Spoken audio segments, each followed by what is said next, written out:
learning, se basan en texto, se apoyan en texto, tienen texto como punto de partida, o sea, hay montones de herramientas hoy en día para trabajar con texto, básicamente. Entonces, bueno. Además, esta clase nos permite ponernos en contexto. Pero bueno, teníamos que arrancar nosotros viendo el punto de la matriz que nos había quedado del ejercicio de la semana pasada, que con ustedes no lo había podido resolver, así que vamos a resolver rápidamente ese tema. Y una vez resuelto ese tema, ya doy por terminado el ejercicio de la semana pasada y ya nos pasamos a lo que nos toca esta semana. Esta semana vamos a trabajar con archivos de texto en una clase introductoria en donde vamos a ver los principales elementos, continuando lo que ya vieron con el profe Silvio la clase del viernes. Y la semana que viene vamos a trabajar con archivos de texto, pero donde el archivo de texto va a ser la materia prima de un programa. Y ahí es donde me parece que lo vamos a ver lindo al tema y donde empiezan a juntarse las cosas. Donde yo tengo un proceso. ¿Se acuerdan? El famoso entrada, proceso, salida. ¿Se acuerdan de eso? ¿Alguien se acuerda de eso? Sí, donde la entrada era todo lo que eran datos en bruto, luego el proceso eran todas las actividades, procesos que se le realizaban a esos datos, y la salida era ya, en el caso de AED, el programa. No. En caso de AED es lo que se muestra por pantalla, lo que el programa muestra por pantalla, no el programa. Okay. O sea, la salida es lo que veo. Pero cuando ustedes tratan de llevar eso a la realidad de los programas que conocen en Windows, por decirlo de alguna manera, ¿qué se encuentran? Se encuentran con que en AED vemos una consola, con que en Windows en general ustedes no están acostumbrados a cargar el dato en una consola, están acostumbrados a cargar el dato en una ventana. Entonces parecía como distinto. Pero ahora vamos a entrar en el terreno en donde esa entrada es un archivo. El proceso es mi programa y la salida es otro archivo. Y eso es parte de la realidad.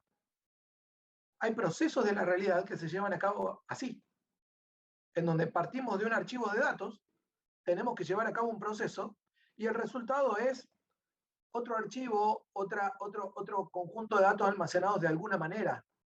Entonces ahí es donde se pone ese mismo cuadrito, porque es el mismo cuadrito que vimos la primera o la segunda clase, no me acuerdo bien ya, se pone, pero de manifiesto, y lo que vamos a empezar a escribir, o los programas que vamos a empezar a escribir, empiezan a ser muy reales. Entonces, todo lo que hemos venido viendo durante el año empieza a confluir ahora, en donde vamos a empezar a escribir programas o el trabajo práctico 4, con un alto porcentaje de realidad, y ya no son los programitas de primer año. ¿Sí? Entonces, eso a mí me gusta porque, bueno, es como empezar a cosechar, empezar a llegar a obtener resultados de todo lo que hemos venido haciendo, ¿no? Y eso está bueno. Bien. La idea es trabajar con el ejercicio de la clase pasada. A ver, repasando, ¿quién se acuerda que habíamos estado trabajando la clase pasada? ¿Alguien? Un poco de registro con matrices. Había un ejercicio que tenía más de un registro, ¿sí? Y el punto que nos quedaba por construir era justamente la generación de una matriz de acumulación, ¿sí? Eso era lo que nos quedaba por construir y que quiero que construyamos ahora, digamos. Entonces, la idea es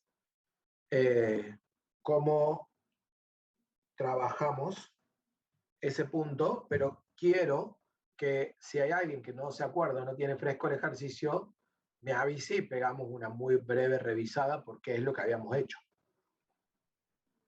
Si no, me voy directamente al punto de la matriz. ¿Cómo estamos con ese tema? ¿Alguien? Sí, me parece que estaría bueno dar una repasadita. Un mini resumen. Bueno, vamos a hacer un mini resumen entonces. Yo tengo por acá este. nosotros habíamos planteado que necesitábamos un programa que gestionara alquileres de bicicletas. De eso se trataba nuestro programa. De cada alquiler conocíamos el número de la bicicleta, el nombre de la persona que lo alquilaba, un número de categoría, el día del mes y la cantidad de horas. Eso era un alquiler de bicicleta. ¿Sí? Y habíamos tenido que poner alquileres de bicicleta en un vector de alquileres, ¿sí? Con ciertas reglas. Porque para poder poner un alquiler había que determinar que no hubiera ciertas repeticiones, había ciertas reglas para agregarlo, pero bueno, eso quedó, ya lo habíamos charlado en la clase pasada, no voy a volver porque si no, no vamos a ver nada de archivos. Y por otro lado, teníamos que este numerito, ¿sí? O código de categoría de la bicicleta alquilada hacía referencia a otro vector de registros, en donde yo tenía de cada código un nombre de la bicicleta alquilada y un precio por hora de la bicicleta alquilada. Entonces, yo acá tenía la cantidad de horas y acá el precio por hora, y de la reunión de los dos datos, la cantidad de horas por el precio por hora, salía el costo del alquiler. ¿Sí? Nosotros teníamos estas dos estructuras ya cargadas en memoria, eso ya lo habíamos visto en la clase pasada, cómo iba la memoria, las cuestiones que estaban alrededor de cómo cargaba esas estructuras. Les había avisado que probablemente en el práctico 4 haya algo parecido a esto, que tengan que trabajar con un vector de categorías o de precios o de datos, y después otro vector en donde tienen datos que comparten algún valor y que impliquen una búsqueda entre ambos, ¿sí? Habíamos charlado acerca de que este código, en cuanto a la forma en la que esto estaba armado, era bastante amigo del subíndice en donde estaba puesto, y por eso no necesitábamos buscarlo, pero que si este código hubiera sido otra cosa y no un número contiguo del 1 al 10, ¿sí? Hubiéramos necesitado buscar cada código para cada uno de los códigos que tenía allí. Y todo eso ya lo habíamos charlado. Entonces habíamos llegado incluso a mostrar un listado en donde mostrábamos el número de la bicicleta de alquiler, el nombre de la persona. Acá mostrábamos el nombre de la categoría, fíjense que acá tengo un 1, pero el 1 representa mountain bike, entonces mostramos el nombre de la categoría, el día del mes, la cantidad de horas, y acá mostrábamos el costo total de eso. Y eso ya lo habíamos hecho, ya lo habíamos programado, ¿sí? Y lo habíamos resuelto. Pero nos había quedado pendiente el último punto que decía, mostrar un listado en el que se muestre para cada categoría el acumulado de todos los alquileres, déjenme que voy a pararlo todo, ¿sí? Por día. Es decir, una matriz en donde las filas son las categorías y las columnas el día del mes. Esencialmente, para poder cubrir cualquier caso necesitábamos una matriz de 10 filas por 31 columnas. ¿Sí? Esencialmente esa es la matriz con la que tenemos que trabajar. ¿Sí? 10 filas, una para cada una de las categorías, ¿sí? Y 31 columnas, una para cada uno de los posibles días del mes. Más bien que en febrero no las va a usar todas, ¿sí? Pero no vamos a estar haciendo una matriz distinta para cada mes. Entonces la matriz que comprende a todos los posibles meses, ¿sí? Y siendo que no hay tanta diferencia, es la de 31 columnas. Y después, bueno, dependiendo del mes que estamos trabajando, usaremos las 31, ¿sí? O usaremos 27, 28, 29 o 30, en base a cuál sea el mes y la situación. Entonces, el problema ahora es cómo sería ese proceso de acumulación de los alquileres para cada categoría y cada día, ¿sí? Y entonces la pregunta que surge ahí es, ¿cómo llevo a cabo ese proceso? ¿A quién tengo que recorrer? ¿Sí? ¿Y de dónde saco los datos para entrar por la columna y por la fila? ¿Y qué es lo que tengo que acumular? Esas son las tres preguntas que normalmente yo me voy a hacer siempre para un proceso de conteo o de acumulación. ¿Quién recorro? O sea, ¿de dónde salen los datos? ¿Sí? ¿De dónde saco el identificador del contador o del acumulador? Que en este caso son dos, ¿sí? Y por otro lado, qué es lo que tengo que acumular, o, bueno, si tengo que contar es fácil porque es más igual 1. ¿Sí? Esas 3 preguntas, de acá hasta el final, siempre son las mismas 3 preguntas. ¿Sí? En este caso, ¿quién les parece que deberíamos recorrer?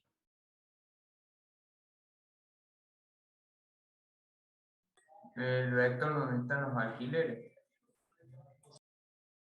Deberíamos recorrer el vector donde están los alquileres. ¿Es correcto? ¿Por qué? Porque es donde tengo los datos de partida. Y ustedes dirán, bueno, pero en ese vector no tenés el valor que vas a acumular. El valor que vas a acumular lo vas a tener que calcular. Y es verdad, para cada uno de estos alquileres, para poder encontrar el valor que voy a acumular, yo voy a tener que buscar en la categoría para obtener el valor de hora y poder hacer la cuenta, ¿sí? Poder hacer la operación para saber cuánto tengo que acumular. Y ahora lo vamos a ver a eso en el código.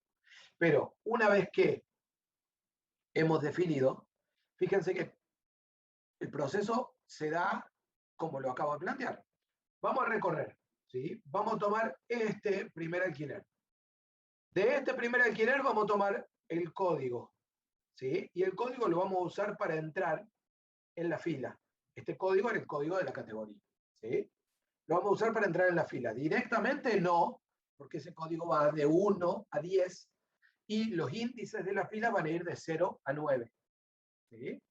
Entonces voy a hacer código -1. Y lo mismo va a pasar con el día. Voy a tomar el día y lo voy a usar para entrar en las columnas, pero no lo voy a poder usar directo. Voy a tener que restarle 1 también, ¿sí? Porque de eso depende que yo traiga un valor que va entre 1 y 31 a un valor que está entre 0 y 30. ¿Sí?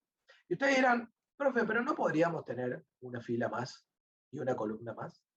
¿Sí? Fíjense, en esta soncera que es súper chiquito, porque esto es un problema súper chiquito, ¿sí?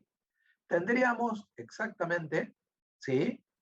Una fila entera, o sea, 31 valores enteros, más una columna entera, 10 valores enteros, ¿sí? En realidad uno coincide, pero tendríamos 31 más 9, 40 variables enteras de gusto, sin usarlas, y que no se van a usar nunca jamás. ¿Sí? Uno dirá, bueno, 40 variables enteras puede no parecer tanto. ¿Sí? Para la memoria RAM de una computadora puede parecer poquito. Pero ¿qué pasa? Este problema arranca en 1. Si el problema arrancara en un número más arriba, ¿sí? Supongan que el código en lugar de ser 1 fuera 101, del 101 al 110. Tendrían que dejar libres 100 filas. ¿Sí? Entonces, no es una solución aceptable desperdiciar lugares. Menos cuando la solución al problema es tan simple como hacer una resta de 1 y nada más. Así que eso lo vamos a tener que tener en cuenta. Y luego lo que vamos a acumular en cada uno de los casilleros es la operación asociada a multiplicar el 3 por el precio, en este caso 1500. Entonces, para este primero vamos a entrar a la fila 1, ¿sí? Menos 1, 0, al día 6, menos 1, 5, y allí vamos a acumular 1500. Y así con cada uno de los alquileres que tengamos en el vector de alquileres. ¿Sí? La matriz se va a ir llenando como salpicando así en las posiciones en las que la necesito. ¿Sí? Y esa es la idea. Nunca para hacer un proceso de conteo en una matriz o de acumulación en una matriz yo tengo que hacer un recorrido de la matriz. La recorro después, cuando la terminé de contar, solo para mostrar. ¿Sí? Bien, hasta ahí entonces quedó lo que tenemos que hacer. Ahora vamos a ver el código de cómo lo hacemos. Augusto, decime.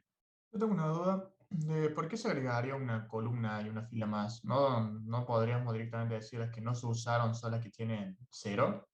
O sea, por ejemplo, no se usó la categoría 1 en el día 1, por ejemplo, y ahí queda 0. Ahí no se haría lo que me mostraron. A ver, si vos no tuviste nunca en el día 1 un alquiler, esto va a quedar en blanco. Claro. Pero el día 1 para vos era un valor de dato válido. Si vos generaras muchos alquileres, cientos de alquileres, esta matriz se completaría más. ¿Sí? Quizás vos acá tenés 10 por 31, 300 contadores aproximadamente. ¿Sí? 310 contadores aproximadamente. ¿Sí? O sea que para llenarlos a todos tendrías que por lo menos generar, no sé, 10.000 alquileres para que aleatoriamente te asegures que en todos los casilleros cayó algo. ¿Sí? Pero si no tenés 10.000 alquileres, si no generaste 10.000 alquileres, va a haber algunos que van a quedar en blanco. Pero todas las posiciones tuvieron la posibilidad de ser utilizadas. La diferencia está en qué pasa cuando yo directamente digo, voy a hacer la matriz, en lugar de 10 por 31, la voy a hacer de 11 por 32. Y a la columna 0 y a la fila 0 directamente no las voy a usar nunca. ¿Por qué? Porque no voy a entrar nunca, no cabe la posibilidad de que un código me lleve a ese lugar. ¿Sí? Eso sería desperdiciar el espacio. Pero no es lo mismo que vos dijiste. Lo que vos dijiste es, si yo en el día 1, que lo estoy usando porque cuando el día sea 2, voy a caer en el 1. ¿Sí? Nunca tuve un alquiler cuyo día fue 2, por lo tanto, en la columna 1 nunca traje nada.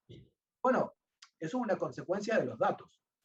¿Sí? Pero en la columna yo la tenía que tener, porque podía ser que hubiera un alquiler que en el día tuviera 2. ¿Se entiende la diferencia?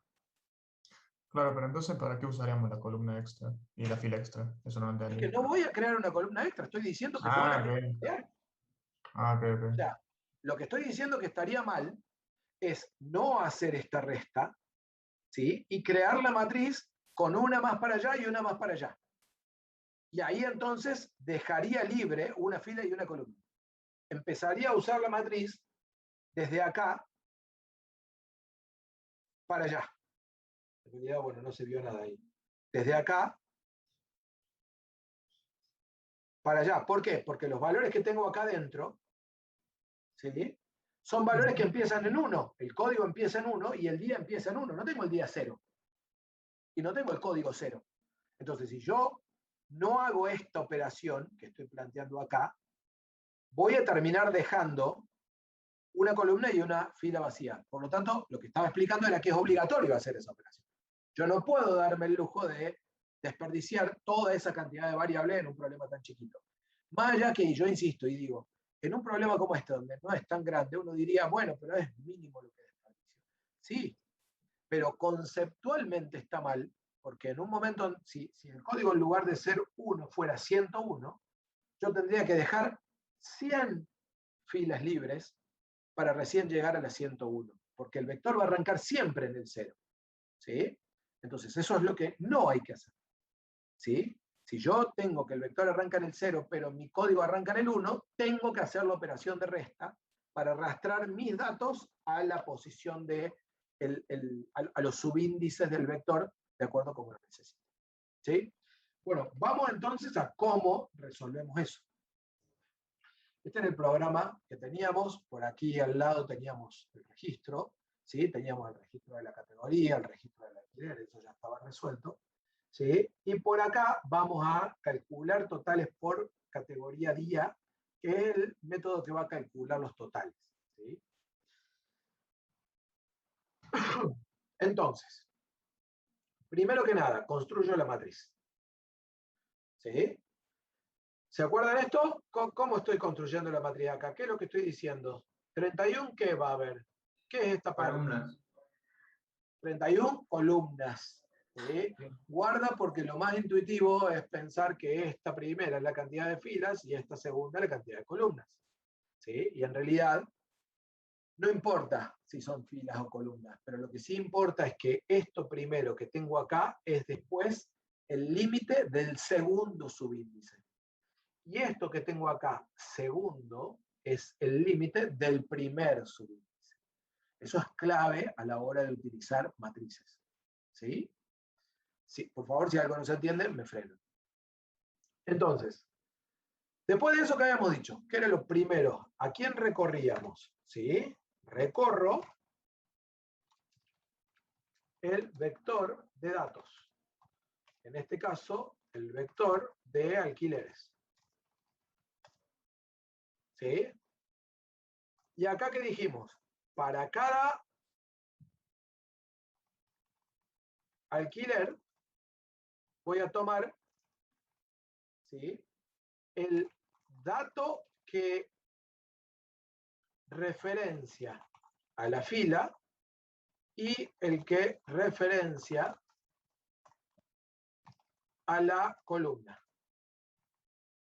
¿Sí? Y ahí por eso estoy tomando el código para la F, el código de categoría, y el día para la columna, que era el número del día del mes. Y en ambos casos, como recién lo veíamos en el diagrama, tengo que restarle 1, porque el código de categoría va de 1 a 10. Y yo necesito transformarlo en algo que vaya de 0 a 1. ¿Sí? Y el código de día va de 1, perdón, de 1 a 31, y yo necesito que vaya de 0 a 30. ¿Sí? Entonces, por eso, en cada uno de los casos le resto 1. Y después, tomo el valor, en este caso es, ¿sí?, además, para cada alquiler, también tomo el valor a acumular.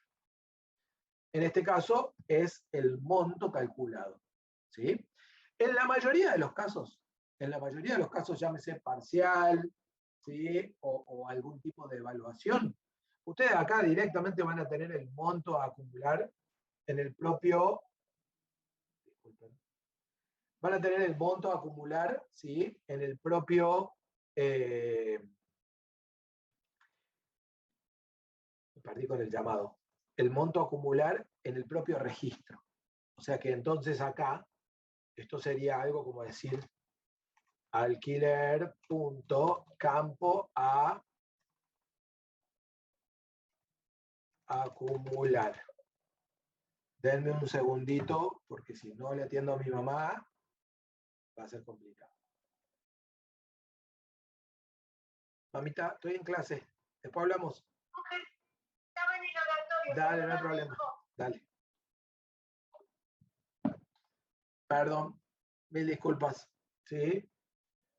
Bueno, entonces, campo a acumular. En la mayoría de los casos va a ser así. Pero ¿qué pasaba en el caso de, en este ejemplo? En este ejemplo no había un campo con el costo del alquiler. No estaba eso en un campo.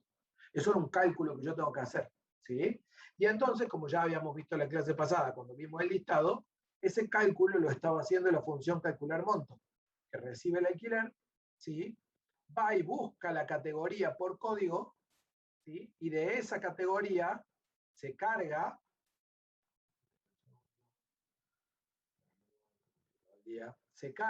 el precio. Entonces, acá es donde se produce la multiplicación. Vamos a agrandar esto si se ve todo. Acá es donde se produce la multiplicación entre la cantidad de horas que tengo en el alquiler y el precio de la categoría que lo estoy buscando en el registro del otro vector. ¿Sí? O sea, para cada alquiler tengo que ir al otro vector, buscar la categoría y de la categoría tomar el precio.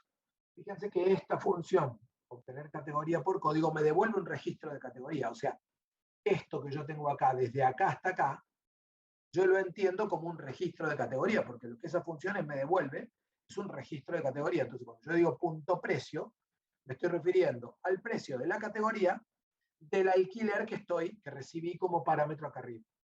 Entonces, esta función calcula el monto y lo devuelve. Y fíjense cómo el hecho de tenerlo ahí en la función hace que esta otra función que tenemos de este lado sea mucho más simple. ¿Por qué? Porque simplemente estoy llamando a calcular monto acá. Y no me estoy preocupando por buscar la categoría ni por nada de eso. Simplemente. Claro, si no tendríamos que pasar por parámetro el vector de categorías también y hacer la búsqueda ahí adentro. Yo, claro, tendrías que tener el vector de categorías acá y hacer la búsqueda. Después cuando miren el ejemplo, fíjense que el vector de categoría yo lo tengo puesto en el registro categoría, lo tengo puesto acá en el módulo directamente. ¿Sí? Como una variable global del módulo. Eso es para, ya lo habíamos charlado a esto con la bandera de si estaba ordenado o no, lo hemos charlado con algunas otras opciones.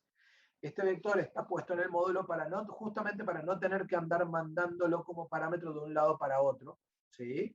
como equipaje, por decirlo de alguna manera, para todas las funciones y para todos los métodos que lo necesitan. ¿Sí? Entonces, para evitar eso, yo directamente lo tengo en el módulo. Como es un vector fijo, que una vez que cargué los precios no cambia más, ¿sí? Yo directamente lo tengo en el módulo. Como vos decías, Federico, si yo lo quisiera manejar desde el programa principal, ¿qué tendría que hacer? En el programa principal, acá abajo, en el programa principal, así como tengo alquileres, acá tendría que tener categorías y tendría que ir pasando el vector de categorías a todos los métodos que necesitan los alquileres y las categorías. ¿Sí? Por eso no lo dejé así, ¿sí? Y está como ejemplo, en este ejemplo puesto de esa manera. Entonces, acá en valor me termino quedando con el cálculo del monto, ¿sí? Y eso es lo que termino acumulando en esta porción de la matriz. ¿Sí? Finalmente acumulo en esa celda de la matriz directamente el valor obtenido. Fíjense que abajo hay una línea en donde está todo puesto en una sola línea. Más bien que puedo hacer todo en una sola línea. Pero no es tan fácil de explicar cuando lo veo todo junto. ¿Sí? En cambio, cuando lo veo por separado, ¿sí? Me tomo la F, que es la fila, me tomo la C y me tomo el valor, y esta línea queda bastante más clara. ¿Sí? Si yo lo quiero hacer todo en una sola línea, también puedo. Y acá abajo está armado para los que no gustan usar el for each y prefieren usar el for i range para recorrer el vector de alquileres. ¿Sí? Pero la cuestión es que una vez que llego hasta acá, una vez que recorrí todos los alquileres, y a cada uno de los alquileres lo acumulé en alguna celda, sean cuantos sean los alquileres que tengo, ¿sí? Eso va a producir que ciertos espacios de la matriz se ocuparon y ciertos espacios no se ocuparon. ¿Sí? Entonces, una vez que tengo la matriz con los conteos ya hechos, lo que hago es la devuelvo y en otra función me voy a encargar de mostrar. Hay un último detalle que quiero mencionar. Guarda con lo que ponen acá dentro cuando es una matriz de conteo de acumulación. ¿Sí? De la misma manera que lo charlamos cuando hablamos de vectores de conteo de acumulación.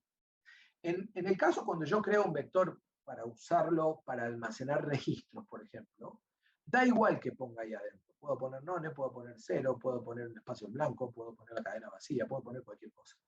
Ahora, cuando yo lo voy a usar a esto como una matriz de conteo de acumulación, tengo que poner 0. ¿Sí? ¿Se entiende por qué es obligatorio que ese casillero sea un 0 ahí? ¿Todo el mundo lo tiene claro? ¿O lo muestro con un ejemplo? ¿Sería porque después se lo sumas? Exacto, tiene que ver con la suma. Pero Pero todo si el lo mundo... inicia en none, por ejemplo, se va a producir el error. Se va a producir un error. Pero todo el mundo entiende dónde se va a producir ese error y por qué. Claro, porque no puedes sumar no ni con algo. Porque no son distintas un tipo de variable. No podés sumar none con nada, eso es correcto, Augusto. ¿Sí? Pero ¿en dónde se produce? Es lo que yo les estoy preguntando. El problema se produce acá. Claro, en el más Esta bueno. línea es lo mismo que escribir esto.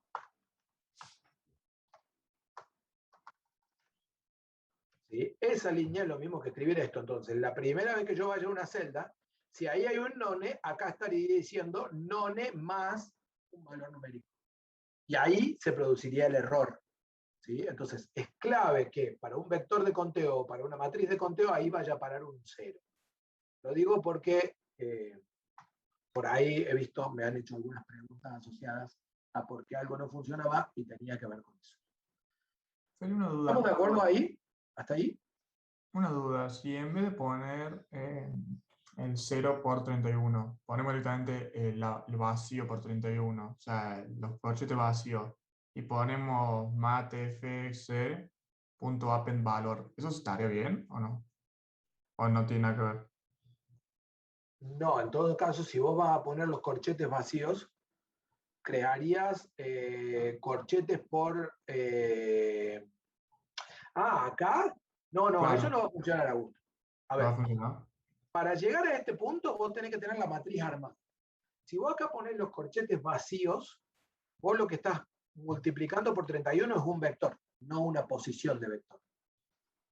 ¿Estamos de acuerdo? Vos para multiplicar por 31 tenés que multiplicar algo por 31. ¿sí? No podés hacer vacío por 31 porque en realidad lo que estarías buscando son 31 vectores. Entonces, ¿hay otras maneras de construir la matriz? Sí. ¿Qué harías? Armarías un vector de 10 elementos y en cada uno de esos vectores crearías un vector con los 31 ceros. ¿Que ese vector lo podés crear con Append? Sí, lo podés crear con Append. ¿Sí? Es un choclito más largo la creación de la matriz. Pero cuando vos llegás a este proceso, que es el de contar, la matriz tiene que estar completamente armada y con todos los ceros. ¿Sí? No podés no tener una posición, porque vos acá la posición ya la estás accediendo directamente, estás asumiendo que la tenés. Si vos accedes a una posición que no tenías antes, te va a dar un error. Entonces, cuando vos llegás a este proceso, vos tenés que tener la matriz armada. ¿Cómo llegues a armar la matriz? Hay varias formas. ¿Sí? Que en todo caso, si el miércoles conectate y vemos las otras posibles formas, para no perder tiempo ahora. ¿Sí? Pues me está yendo un montón de la clase y tenemos que verlo de archivo de texto también. Ok. ¿Sí? ¿Estamos de acuerdo? Sí. Bien, entonces, me vuelvo acá y voy a mostrar estadística. Y acá sí tengo un recorrido de la matriz. Acá sí tengo los dos for para recorrer la matriz. El for i que va a recorrer las filas y el for j que va a recorrer las columnas. Bueno, después hay un montón de formas de mostrar una matriz. Pueden usar una tabla, pueden hacer como yo acá que muestro la categoría una sola vez y después muestro cada uno de los días para esa categoría. Pueden mostrar en cada fila la categoría y el día repitiendo la categoría. ¿Sí? Simplemente hay que respetar el enunciado. En este caso el enunciado nos pedía que solo mostremos los mayores que 0. Lo cual está bueno porque piensen que si yo tengo 30, 40 alquileres y tengo 310 contadores, ¿sí? Porque 31 días por 10 columnas son 310 contadores, ¿sí? Ni modo que mostrar 310 cuando va a haber algunos ocupados y la gran mayoría van a estar en 0. ¿Sí? Estaría mostrando un listado en donde la mayoría de las cosas son 0. Por eso es importante esa condición que más allá de cumplir con el enunciado tiene un sentido práctico. ¿Sí? Entonces, acá que estoy haciendo, simplemente muestro, ¿sí? Día para cada una de las categorías y acá arriba muestro la categoría, ¿sí? Y mostrando el nombre en lugar de mostrar el número. Pero bueno, eso ya son detalles de cómo lo quiero ver. Lo importante era lo otro, lo importante es tener la matriz con los números. Una vez que tengo la matriz con los números, es cuestión de recorrerla y mostrar. De hecho, acá podríamos hasta, en el punto de la matriz, hasta podríamos haber hecho otro menucito de opciones en donde dijera devolver el total para una categoría. Ya tengo la matriz, es un total de una fila. Devolver el total para un día, es el total de una columna. ¿Sí? Por ejemplo, bueno, devolver el total completo, ¿sí? Ahí habría que hacer un recorrido, ¿sí? O mostrar el listado, que es lo que el enunciado originalmente pedía. ¿Sí? Entonces, fíjense cómo una vez que tengo la matriz, ya calculé, como quien dice, la estadística. Ahora puedo procesar eso, puedo reprocesar eso para obtener muchas cosas, ¿sí? Que fueran necesarias, pero bueno, es mucho tema para la clase de hoy porque tenemos que verlo de archivo de texto, pero si alguno está interesado, esa sería una linda tarea para aplicar, ¿sí? Sobre este ejemplo.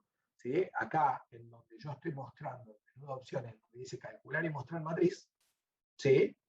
Tendría que poner una opción que sea estadísticas. Que cuando entre ahí tenga un nuevo menú, que me diga total para un día, total para una categoría, total de todo el mes, ¿sí? Y listado de totales por categoría y día. Entonces, todo eso yo lo puedo llevar a cabo con la misma matriz. ¿Sí? En este caso simplemente la estoy mostrando. Entonces, en ese mostrar matriz, creo que no me queda más nada. ¿Sí? Lo podemos probar. A ver si funciona. Entonces, veamos. Vamos a primero cargar el vector de categorías, que bueno, es un truco porque está automatizado. ¿Sí? Vamos a generar alquileres. Vamos a generar 50 para tener un poco más de elementos. Y vamos a listar los alquileres para ver cuáles alquileres hay. Ahí los tengo. Y vamos a calcular y mostrar la estadística. 4, y ahí tengo calculada y mostrada cada una de las estadísticas. Si buscamos acá alguno que tenga más de uno, a ver si tenemos alguna combinación de categoría y día que tenga más de uno. Vintage tenemos 721. Hay una de 6, dos de 6. Hay 2 de 6. Acá Ahí hay un y una más abajo. pero es cuadriciclo. Tienen que coincidir las dos cosas, digamos. Cuadriciclo, doble, triciclo. Bueno, habría que buscar un rato, ¿sí? Hasta encontrar alguno que tenga Ahí más de abajo había otra de BMX en el día del mes 6. Sí. BMX6 tengo acá y arriba había un BMX6 y acá hay un BMX6. Entonces, fíjense, yo tengo el primer BMX6 que es 13.290 el monto del alquiler y el segundo BMX6 que es 7.974.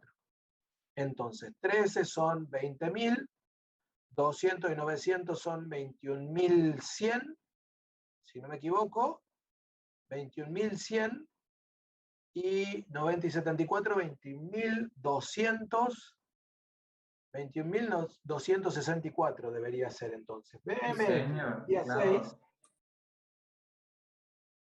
no, BMX en el día 6 la pifié, 22.150, la pifié mal. Debe haber otra entonces, porque yo calculé eso con la calculadora y si daba. Bueno, capaz que acá había otra más de 886, mirá cómo me mató. ¿Sí? Acá está otra más de 886 y entonces el 21.000 y pico que dije, ya no me lo acuerdo, ¿sí? Más los 886, claro, era con 4 más 6, da redondo, los 22.150 y ahí estamos controlando que en esa celda fueron a parar 3 alquileres, se sumaron los 3 y ahí estoy viendo la suma. ¿Estamos de acuerdo hasta acá? ¿Alguna pregunta de este punto? Profe, Sí. ¿me puede mostrar el código cómo hace para asegurarse de que no se copien los números de código? No, no el número de código, no eran. Es más que nada, ¿cómo lo explico? Porque en trabajos anteriores decía que no importa, por ejemplo, con el ISBN, que no hacía falta, que no importaba, digo, que se copiaran, total, que se podían haber dos libros iguales. Pero en este caso, bueno, en casos como este, donde sí puede afectarlo, ¿cómo hago para asegurarme de que... Acá está eso, mirá. Generar alquileres tiene un for en donde genera los alquileres. Genera un alquiler y acá estoy consultando que ese alquiler no exista ya en el vector. Si el alquiler existe, esto es una suerte de validador. Si el alquiler existe, vuelvo a generar el alquiler. Y vuelvo a chequear que no exista. Y así sucesivamente. Obviamente que si estás cargando los datos, acá le volverías a pedir que cargue los datos. Es como un validador. Claro. Solamente que lo que está validando es que no esté ya en el vector que ya está generando. ¿Se entiende? Sí, la estructura se entiende, pero ¿me puede mostrar la función del existe? Es básicamente una búsqueda. O sea, es una búsqueda, de hecho. Es una búsqueda. Sí, Acá quería está la pensar de búsqueda. una forma que no fuera así, porque si yo tuviese 10.000 y tuviese que buscar, bueno, al principio no sería tanto, pero después, el número 9.999. No te queda otra. Tendría que hacer... Ah, ok. No te queda otra, Franco. Un proceso que tenga que validar que no existe, no te queda otra que buscar. Lo que vas a ver después, más adelante en la carrera, es formas mucho más rápidas de buscar, que no implican hacer todo el recorrido. Crea una búsqueda binaria en todo caso. Incluso antes de que termine este año, vamos a ver una forma un poco optimizada de hacer eso, porque vos podrías ir agregando cada elemento de forma ordenada, ¿sí? Y de forma que cada búsqueda pueda ser una búsqueda binaria, y eso ya sería mucho mejor. ¿Sí? Pero no, no queda otra que buscarlo, no hay otra forma. Qué lástima. ¿Sí? Gracias, profe. A ver, hay un duende verde adentro de la compu, pero no hace magia. Solo repite cosas rápido, nada más. Está bien. ¿Estamos de acuerdo? Bueno, gente, hasta ahí entonces con lo de la clase pasada. Y ahora...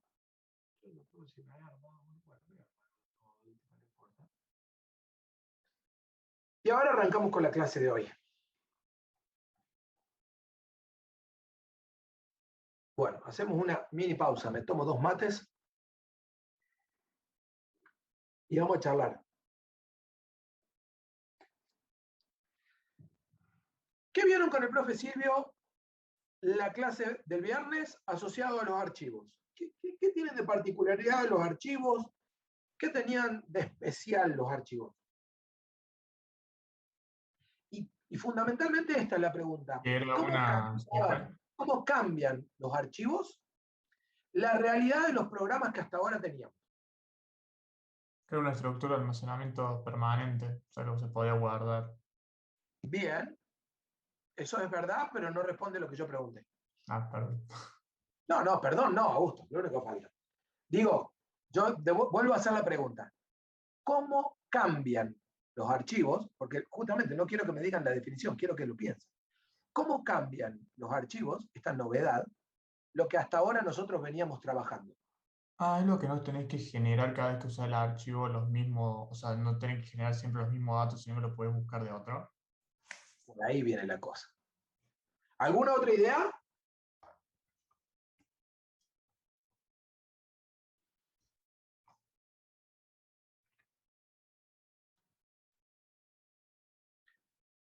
Nosotros hasta esta clase, de hecho, hasta el programa que estábamos viendo, teníamos este programa 1, ¿sí? Que era capaz de generar datos. O sea, este es un .py, ¿no? O sea, este es un archivo .py, un script de Python, con nuestro programa 1. ¿Sí? Y esto podía generar datos, ¿sí? Pero esos datos terminaban quedando en el espacio de memoria de ese programa, la memoria RAM de ese programa. ¿Estamos de acuerdo con eso? ¿Estamos todos de acuerdo con eso? ¿Sí o no?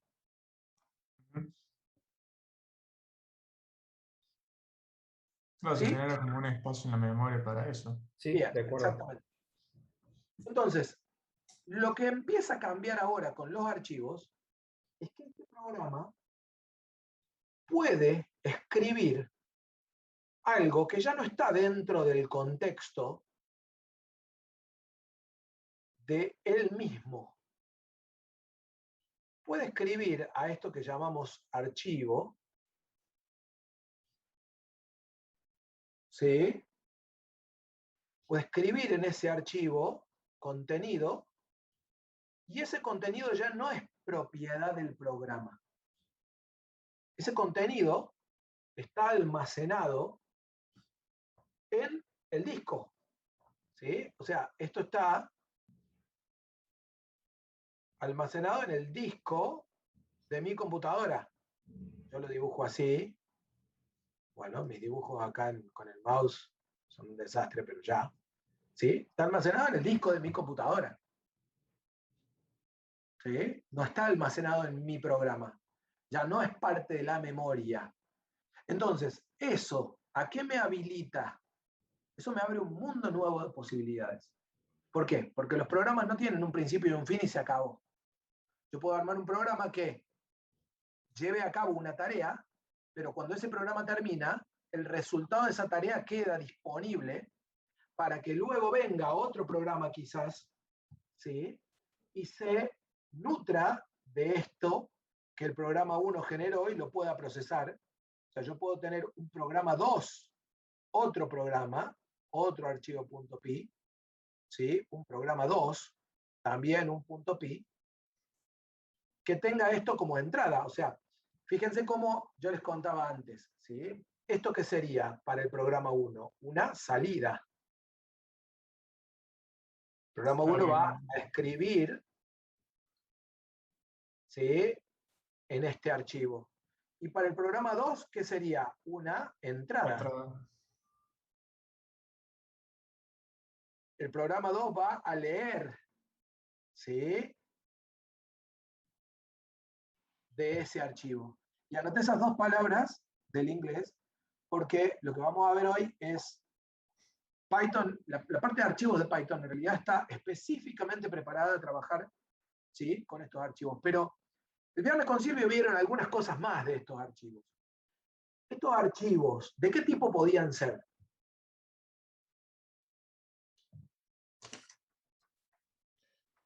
Ah, no, Binario y de texto. Binario. Claro. Habíamos dicho que podían ser binarios o de texto. Y estoy seguro que el profe Silvio aclaró que son todos binarios.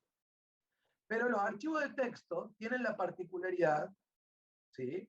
que organizan los bytes de una manera específica, que no depende de un programa, sino que cualquier programa capaz de manejar un archivo de texto lo puede procesar.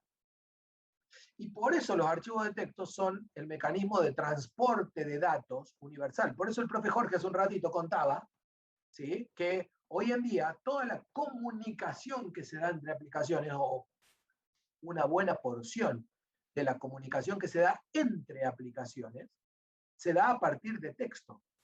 ¿Por qué? Porque es lo más universal que existe para comunicar o para transportar un dato que tengo en un programa a otro programa. Ya sea en tiempo real o ya sea de forma sincrónica, como lo vamos a hacer ahora. ¿Hasta ahí estamos de acuerdo? ¿Sí o no?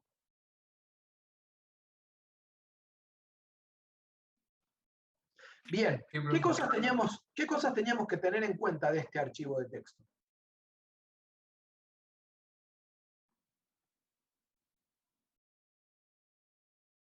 Tenía que estar en el mismo directorio del programa. El mismo formato, creo que era.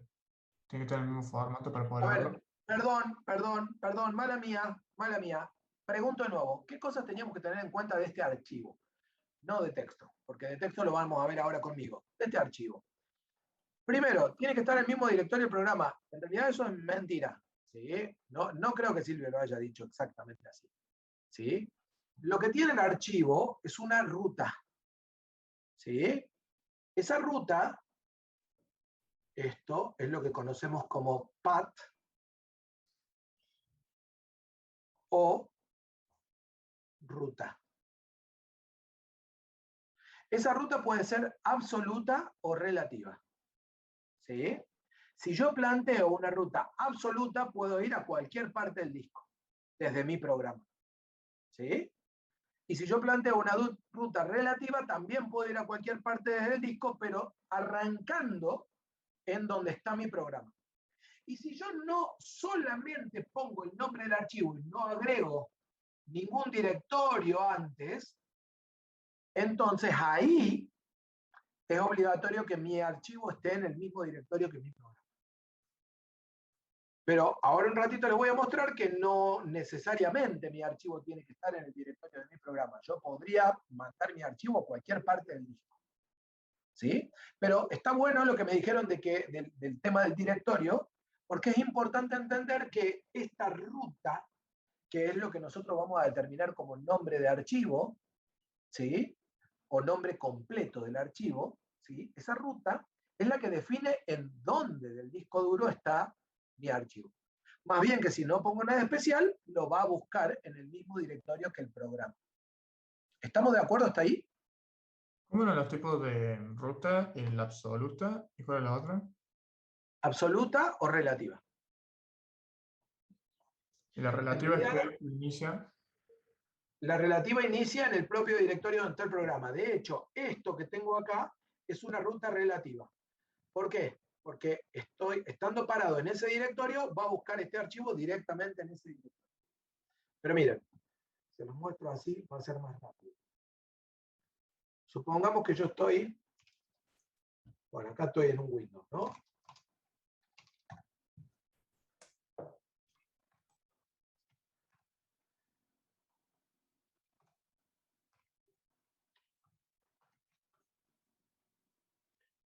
Supongamos que yo estoy en clases. No me acuerdo. Bueno, en cualquiera, no importa. CD 2021, vamos a suponer. A ver si lo tengo ahí. Lo debo tener en... No, en fichas debe ser. CD fichas. Supongo que yo estoy acá en fichas, ¿no? Y me voy ahí a la que dice ficha 22 archivos. CD ficha 22 archivos. Pasa que, bueno, me pone toda esta cosa, hay que escapar los cosas, pero no importa. ¿Sí? Si yo acá hago un dir, todavía falta entrar a CD, ahí, dir, bueno, fíjense. Acá yo tengo el archivito prueba num, ¿sí? Prueba.num, que es un archivo. ¿Sí? Si yo hago more, creo que era type, prueba.num, ¿Sí? Ahí tengo un archivo.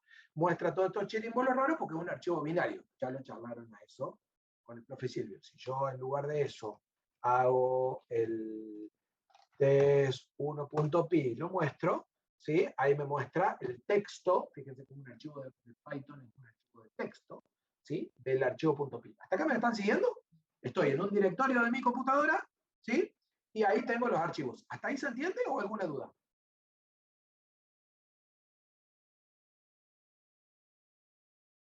Sí, profe. No se entiende nada. O por lo menos nadie contesta, están todos comiendo. ¿Se entiende? Bien. Entonces, fíjense que además, yo ahí adentro tengo un directorio que se llama datos. ¿Lo ven? Este directorio de acá que se llama datos, que es un directorio. ¿Ven que tiene la D acá? ¿Sí? ¿Ven? Ese datos, que es un directorio. ¿Sí? Si yo me muevo adentro de datos, ahí adentro de datos, tengo un archivito más que se llama generador.num. ¿Sí? Que en realidad es un archivito más grande que tiene un montón de números generados. ¿Sí? ¿Hasta ahí me siguen? ¿Sí o no? Entonces, ¿Qué pasa? Fíjense, si yo acá, parado en el directorio anterior, digo type, ¿cómo se llamaba? Generador.num, me va a decir que el archivo no existe. Pero si yo en lugar de eso le doy la ruta relativa y digo datos barra, no sé si anda esa barra, seguro que sí, no la barra doble. generador.num, bueno, ahí me lo está mostrando. ¿Sí? Ese fue el archivo de números y me lo mostró. Entonces, ese datos barra generador.num es una ruta relativa. ¿Por qué relativa? Porque funciona si yo estoy parado en un directorio desde el cual pueda llegar a ese directorio. Si yo me voy al directorio anterior y digo type datos generador.num, ya no existe. Por eso se llama ruta relativa, porque es relativa al directorio en donde estoy parado. ¿Qué diferencia hay con una ruta absoluta? ¿Sí? A ver si tengo acá algún archivo. ¿No tengo ningún archivo? Sí, Windows Install App. ¿Sí? ¿Qué diferencia hay con una ruta absoluta? Fíjense, yo estoy parado en este directorio. Pero si yo digo type de /, porque arranqué desde la raíz del sistema de archivo en el que estoy parado. ¿Sí? Windows Install App y le digo type, ahí tipió, por decirlo de alguna manera, o sea, leyó y mostró el contenido de un archivo que está en otra parte del disco. ¿Sí? ¿Por qué? Porque usé una ruta absoluta. La ruta absoluta va a funcionar siempre. Yo esté parado donde esté parado. Yo le doy una ruta absoluta, lo voy a ir a buscar estrictamente a un solo lugar, que es en esa ruta donde yo le digo. Si no está ahí, no lo va a encontrar. Si yo a esa ruta absoluta le digo mal, temp barra, ¿sí? Me va a decir que el archivo no existe. ¿Por qué? Porque el único lugar en donde lo busca es en la ruta absoluta que yo le digo. Pero bueno, a ver, gente, ¿a qué voy con esto? ¿Qué diferencia habría entre lo último y cuando lo busco? O sea, cuando te tiro error, ¿qué diferencia hay con antes que te buscó todo, que te muestro todo el tipo? Ruta relativa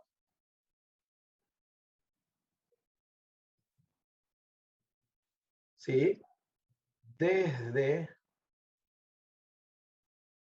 mi ubicación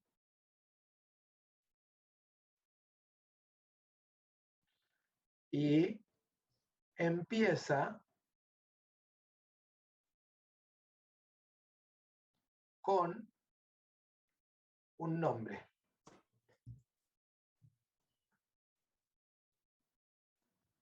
Y ruta absoluta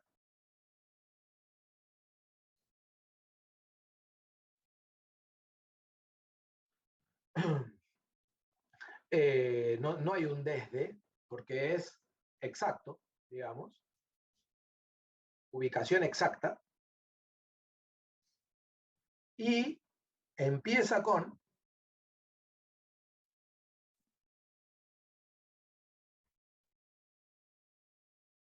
la raíz. En el caso de Linux es esta barra, y en el caso de Windows será C dos puntos barra, o será D dos puntos barra, ¿sí? O será otra unidad en el caso de que tengan un USB o una tarjeta SD o alguna otra cosa conectada a la PC. ¿Se entiende eso? ¿Se puede ver? Claro, entonces la ruta empieza de la raíz, ahí buscas cualquiera y lo otro tenés que buscar empezando con el nombre, pero dentro del mismo directorio. Exactamente. Exactamente.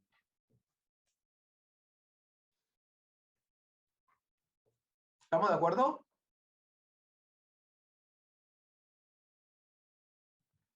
Bien. Si estamos de acuerdo, vamos a empezar a revisar un poquito qué pasa, ¿sí?, con los archivos de texto, y lo vamos a hacer con uno de los ejemplos que acompaña la ficha, que a mí me gusta, y después, bueno, vamos a probar un par de cosas más, pero vamos a arrancar con uno de los ejemplos que acompaña la ficha. Open.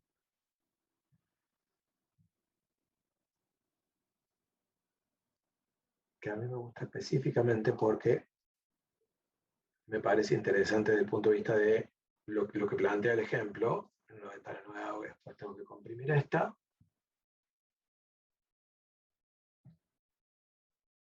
Hasta que se achique.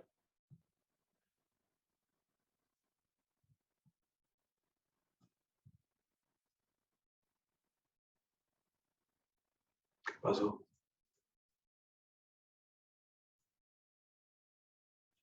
A ver, a ver.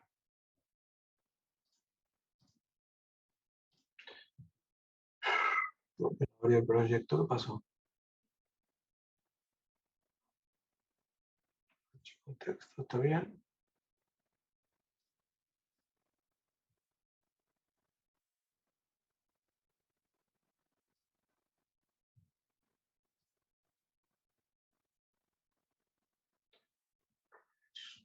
Bueno, no importa. Voy a abrir de otro lado.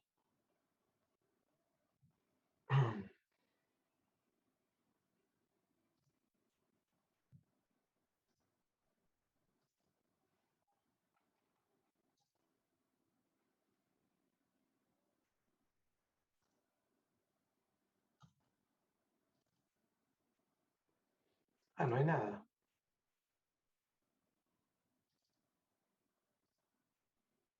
Ah, qué simpático.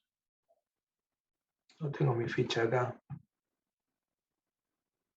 No importa.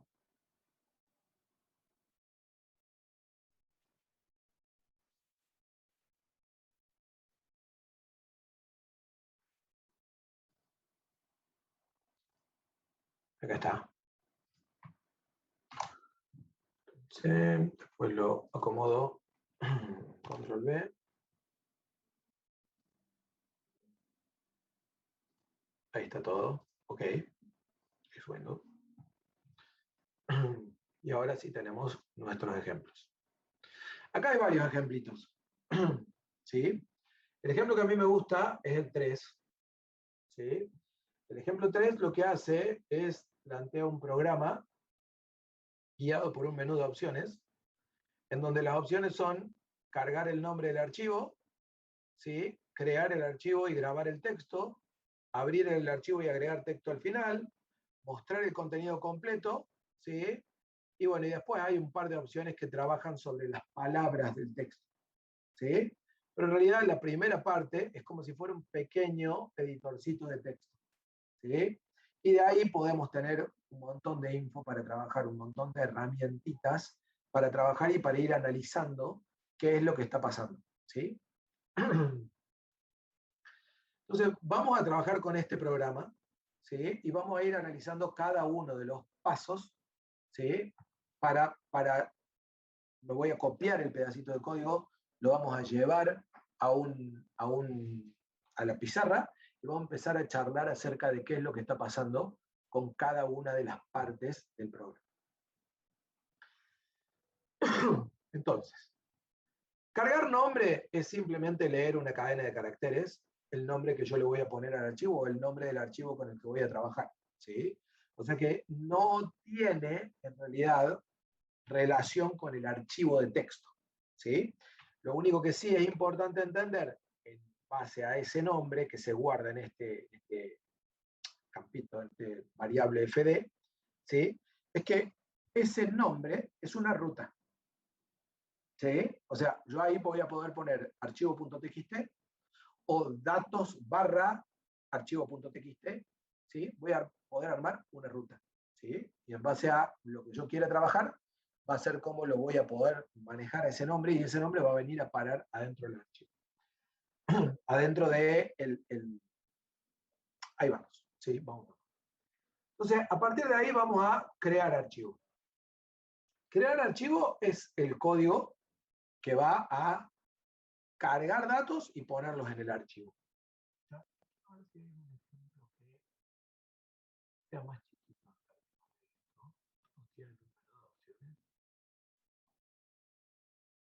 Ah, no, acá está, mira. Antes de ir a ese ejemplo puntualmente, quiero ver este otro, que está mucho más simple. ¿Sí? Vamos con este. ¿Qué hace este ejemplo? Este ejemplo escribe el archivo datos.txt, no sé si se llega a ver bien ahí.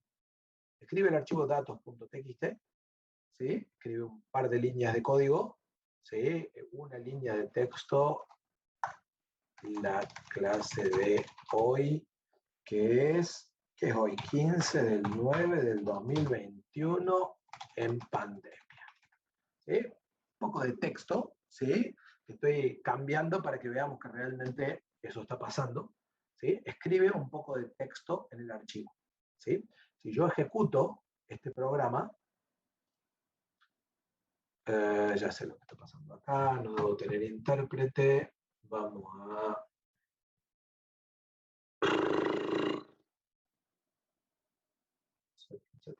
Si no, Felipe, abajo donde dice No Interpreter. Bueno, ahí está. Ahí estaba. Gracias. Bueno, ya está. Entonces lo ejecuto, ¿sí? Y ahí escribió. Pero más allá de que escribió, yo acá ahora tengo el archivito. ¿Lo ven ahí arriba? ¿Se llega a ver datos.txt? ¿Lo pueden ver ahí? ¿Sí o no? Sí, sí. Sí, ya. Fíjense, una línea de texto, clase de hoy en pandemia, segunda línea de texto. Y ahora vamos a charlar un poco de qué pasa. Pero yo, antes de que empecemos a charlar de qué pasó con el write y qué cosa extraña hay ahí al medio y qué no pusimos y qué sí, quiero que veamos, porque el proceso que deben haber visto con Silpio, que es siempre igual para manejar un archivo, con los archivos de texto sigue siendo siempre igual, y además es más fácil todavía, porque Python está naturalmente preparado para trabajar con archivos de texto. Entonces, vamos por parte, dijo Jack. ¿Qué es lo que está pasando acá?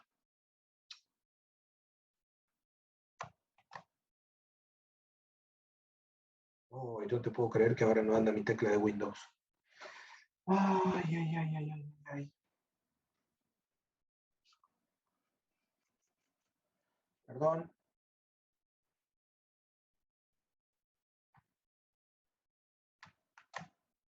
Ahí sí anduvo.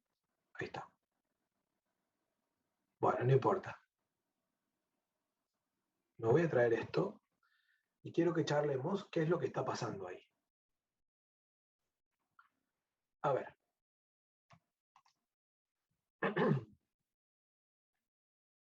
Este es mi código, el código que recién estábamos viendo. ¿Se llega a ver bien ahí? ¿Sí o no? Sí. Sí, sí, Bien. se ve, profe. Yo lo que quiero que charlemos es qué está pasando estrictamente acá con cada uno de estos pedacitos de código. Y hay una parte que me tienen que ayudar ustedes. ¿Sí? ¿Por qué? Porque ya la vieron con Silvia. ¿Qué es lo que pasa en el primer paso? Acá. ¿Qué es lo que pasa en esta línea de código? Realizar el open y no existir un archivo de datos, .txt, se crea uno porque acá al final el WT. Ok, empecé mal el orden.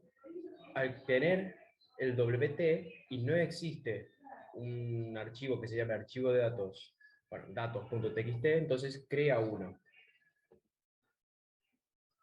Bien. ¿Y si existiera, qué pasa? Lo abre. En un manejador o handler, No. digamos, una variable que la vamos a usar que va a tener el contenido Bueno. de datos que Perfecto. Ahora vamos a charlar todo eso. Pero el primer detalle que quiero marcar de lo que dijo Franco, que está bien todo lo que dijo Franco, es que la letra W en Python, si el archivo existe, lo pisa, lo reemplaza. ¿Sí? O sea que si el archivo existía previamente, se pierde todo lo que había en ese archivo previamente. ¿Sí? Eso ténganlo en cuenta porque es importante. ¿Sí? ¿Se entiende, Franco? Entonces, siempre que digan Sí, W, tiene razón. Python va a escribir en ese archivo. ¿Sí? Y va a escribir independientemente si el archivo existe o no. Lo va a crear vacío, ¿sí? Y listo para escribir desde cero. Bueno, en realidad lo que yo estaba preguntando era un poco más asociado a lo que me parece que dijo Federico. ¿No? ¿Quién es esta M después de Open? ¿Y cómo se produce la relación entre esto que yo tengo acá y mi disco? Porque en realidad yo lo que voy a tener es, esta es la memoria RAM de mi programa. Sí. Es una sigla, ¿sí? Y por acá yo voy a tener mi almacenamiento persistente, por decirlo de alguna manera, ¿sí? Por acá voy a tener mi almacenamiento persistente. ¿Sí? Entonces, ¿qué es lo que está pasando? Lo que está pasando es que acá se va, en realidad todavía no, ni siquiera, acá se va a armar M, y M va a estar apuntando a un buffer. O sea, Open en realidad lo que me devuelve es este buffer.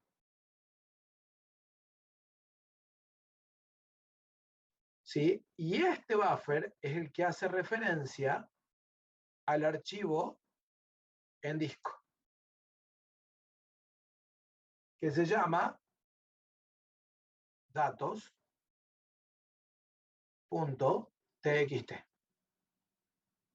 ¿Hasta ahí está claro? ¿Sí o no?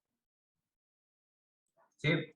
O sea, M apunta al buffer y el buffer apunta a datos. ¿Sí seré? Claro, fíjense que M es una variable, por lo tanto M tiene que ser algo que está en mi memoria. ¿Sí? Entonces, M es este buffer, yo le llamo buffer, ¿sí? Ahí no me acuerdo bien cómo le llama la ficha, pero es una variable que apunta a una estructura en memoria que representa al archivo en disco. ¿Estamos de acuerdo? ¿Hasta ahí? Bien. A partir de ahí, o sea, para abrir esta estructura de memoria, ¿sí? Yo tuve que determinar el nombre del archivo en disco, la ruta del archivo en disco, ¿sí? Y el modo. El modo WT es el que indica que el sentido de la información va a ser desde la memoria hacia el disco, ¿sí? Y la W indica que voy a reemplazar el archivo que existía para escribir, y la T indica que es un archivo de texto. De hecho, yo les decía recién, Python está especialmente preparado para trabajar con archivos de texto. Fíjense que si yo ahí pusiera solo W, Python asume que es un archivo de texto y abre un archivo de texto. ¿Sí? A ese punto, Python está preparado para trabajar con archivos de texto. ¿Sí? O sea que yo la T incluso la puedo obviar. Si la agrego no tiene nada de malo, aclara que es de texto, pero si no pongo nada, por defecto es un archivo de texto. ¿Sí? Entonces, tengo todo esto preparado. ¿Qué hace después? Con el nombre con el buffer, por decirlo de alguna manera, con el canal de comunicaciones al archivo, se me perdió, recién usé la palabra y ahora se me perdió, ¿sí? Porque no quiere decir el objeto, básicamente, pero esa es la idea. Llamo a la función write, ¿sí? Y la función write me permite agregar texto. Entonces, la primera pregunta que surge es, este texto que yo agrego acá, ¿cómo va a llegar hasta el disco? Este texto. En realidad lo que va a pasar con este texto es que se va a escribir, se va a amontonar, por decirlo de alguna manera, acá en el buffer. O sea que lo primero que va a pasar es que ese texto va a venir a parar acá al buffer. ¿Sí? Cada vez que yo diga write, este texto va a venir a parar al buffer. Y el buffer va a ser el encargado de mandarlo al disco. ¿Sí? Eso es importante Porque yo acá digo write, write, write, esto viene a parar acá, o sea, cada write provoca una escritura en el buffer y el buffer manda eso al disco. Pero si yo no ejecuto esta última parte, que es el cerrar el canal con el disco, puede pasar que parte del texto que yo escribí acá en el buffer no vaya para el disco. Por eso es tan importante usar este close. ¿Sí? Es clave usar el close para que todo lo que está en el buffer vaya a parar al disco y para que el archivo que está en el disco quede liberado y pueda ser trabajado. No sé si les pasó alguna vez que quieren borrar un archivo en la computadora y les dice que ese archivo está siendo utilizado. Normalmente suele pasar eso. A alguien alguna vez, en general, les puede haber pasado. Que van a querer borrar un archivo y les dice, no, está usado. ¿Les pasó alguna vez? Sí, a mí me pasó. Sí, era porque estaba abierto. Bien. Y porque alguien no hizo close de ese archivo. ¿Sí? Cuando ustedes hacen este close de ese archivo, se corta este canal de comunicación. O sea, el close, esta sentencia es la que corta este canal de comunicación y garantiza que todo haya ido a parar al archivo. Hay una forma de ir mandando o garantizando paulatinamente que todo vaya a parar al archivo. ¿Alguien sabe cuál es? Si yo tuviera que escribir muchas líneas de código, pero quisiera ir pidiéndole al buffer que paulatinamente vaya mandando todo el archivo, ¿hay alguna instrucción para hacer eso? En la ficha de archivos binarios está. Y en la ficha de archivos de texto también está. ¿Sí? ¿Cuál es esa instrucción? Esa instrucción es flush. Yo en algún momento acá entre esta línea y esta línea podría decir m.flush y eso estaría mandando lo que hasta ese momento está en el buffer al archivo de texto. Por eso es importante entender la existencia de este buffer intermedio para entender cómo funciona la comunicación de mi programa con la memoria y con el disco. ¿Hasta ahí está claro? Entonces el flash manda lo que está en el buffer, pero a poco, sería. Manda lo que hasta ahí está en el buffer, pero no cierra el archivo. ¿Se entiende, Augusto? Entonces, O sea, vos mandás lo que está en el buffer, pero podés seguir haciendo write después de eso. claro, sería Sí. como un guardar, más o menos. Como un antes del guardar. paso. Exactamente. Si querés verlo así, sería como un guardar. ¿Sí? En realidad, el guardar, o sea, cuando Hace vos decís mezclado. write, también es guardar, porque lo guardás en el buffer. ¿Sí? El flash lo que hace es te garantiza que lo que está en el buffer vaya a parar al archivo. ¿Sí? Pero sería como un guardar intermedio. ¿Estamos de acuerdo hasta acá? Hasta acá, ¿se entiende? ¿Sí o no? Sí, sí. Sin embargo, cuando recién vimos el contenido del archivo datos.txt, vimos que estaba todo escrito así. O sea, nosotros hicimos dos write, uno acá y otro acá, pero cuando lo voy a ver está todo seguido. ¿Por qué? Porque el write no guarda en el archivo de texto un salto de línea. ¿Sí? Si yo quiero que el write escriba una nueva línea en el archivo de texto, yo tengo que escribir el /n en el código. O sea, yo tengo que venirme acá y en el código tengo que escribir yo a mano el /n para que se guarde en el archivo de texto un salto de línea. Fíjense que si yo lo hago así, hoy ¿qué hice? Denme un segundo que me parece que está mi hijo por acá. Jorge, los dejo un segundito, ahí vuelvo. Dale. Pero entonces así, o sea, con el /n podemos en un solo write escribir todo y ahí Claro. mandarlo. ¿Por qué? Porque fíjate vos que en realidad lo que hace la función write es grabar exactamente el texto que vos le pasás. ¿Sí? Es muy parecido a lo que te pasaría por consola. La única diferencia es que la función print, cuando vos la ejecutás para que te muestre algo por consola, le agrega el /n. Y acordate qué pasaba cuando vos le decías que el end del print sea vacío. ¿Te acordás cuando vos haces print algún texto y le pones coma en claro, sale igual a un vacío, directamente. no te imprimía el barra n, ¿sí? Bueno, esto es Ah, lo mismo. Estrictamente el texto que vos le pasás es lo que va a escribir. No te va a agregar un barra n como hace el print por defecto. entiendo. Bien. Gracias. Ahí lo podemos ver. Fíjense que ahora, si yo me voy, lo ejecuté con el barra n ahí, lo que decía el propio Jorge. Si yo me voy acá, ¿sí? Ven que tengo un salto de línea. ¿Sí? Tengo ahí al final, por más que yo no lo veo, porque es un carácter que no tiene, no se visualiza, ¿sí? Yo ahí al final tengo el barra n que hace que esto se imprima abajo. O sea, el carácter se escribió en el archivo.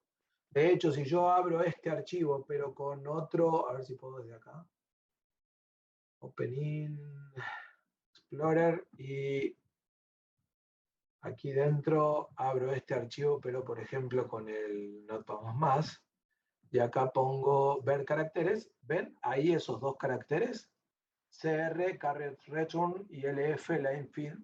Esta es la forma en Windows, ¿sí? Es CHR10 y CHR13, ¿sí? En Windows, ¿sí? Un salto de línea, ¿sí? Entonces ahí estoy viendo este carácter no visible que yo imprimió, que escribí como barra N. El tema de la línea en los archivos de texto es muy importante porque va a ser la forma de escribir más de una cosa. Más allá que ahora estamos jugando con texto sin contenido, por decirlo de alguna manera. ¿Estamos de acuerdo hasta ahí? Perfecto, Jorge. Ahí está, mirá, Jorge los conoce de otra manera. Sí, y en el caso de Linux solamente CHR3 se alcanza.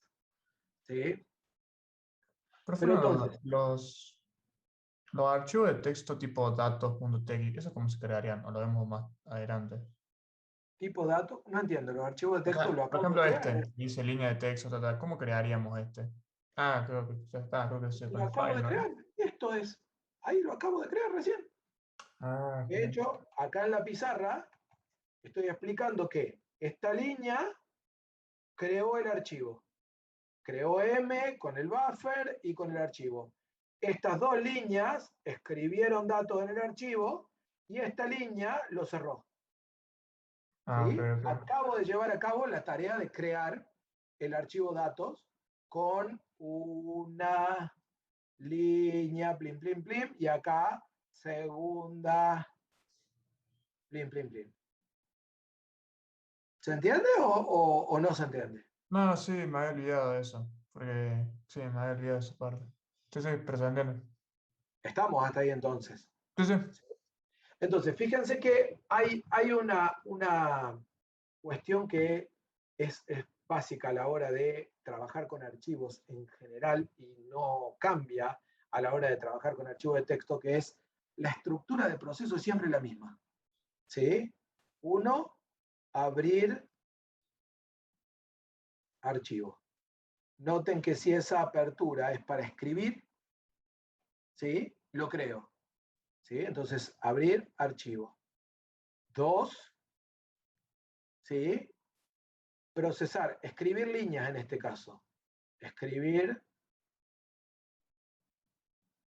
líneas. Y 3, cerrar archivo. ¿Sí? Noten cómo eso es siempre igual. ¿Sí? Miren, quiero mostrarles algo.